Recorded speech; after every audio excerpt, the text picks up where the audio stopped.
ভেলোরের একটা নতুন ব্লগে তোমাদের স্বাগত জানাই। আজকে আমাদের ইচ্ছে করলো যে এখানকার লোকাল বিরিয়ানিটা একবার ট্রাই করে দেখা যাক। তো পৌঁছে গেলাম একটা দোকানে। সেই দোকানের নাম ঠিক উচ্চারণ করতে পারবো না, কিন্তু ওখানে বিরিয়ানির রেট খুবই জাস্টিফাইড ছিল।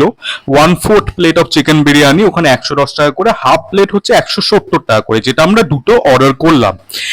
এবার বিরিয়ানিতে চিকেনের পিস কিন্তু সাফিসিয়েন্ট ছিল, 3 পিস করে চিকেন দিয়েছিল। এরা চিকেনের স্কিনটা রিমুভ করে না, তাই চিকেনটা বেশ সফট হয় এবং ক্রিস্পি হয় আউটার লেয়ারটা।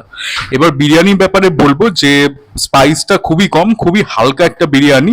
রাইস ঝুরঝুরে নয়, আমরা যারা স্পাইসি বিরিয়ানি পছন্দ করি তাদের খুব ভালো নাও লাগতে পারে, তবে এটা খেলে কিন্তু তোমার কোনো রকম অসুবিধাই হবে না। বিরিয়ানি এতটাই লাইট, কোয়ান্টিটি যথেষ্ট ছিল। সাথে এরা দিল দই মাখানো পেঁয়াজ আর টমেটো রসম।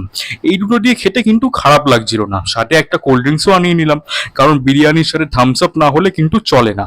দুজনেরই মারাত্মক খিদে পেয়েছিল, তাই সেলফ সার্ভিস করে বিরিয়ানিটা খাওয়া শুরু করে দিলাম। বিরিয়ানিটা খেতে খারাপ লাগেনি এবং প্রাইস অনুযায়ী কোয়ান্টিটি আর কোয়ালিটি দুটোই ভালো। সো ওভারঅল আমি এটাকে 5-এ 2.5 কি 3 তো দিয়েই দেবো।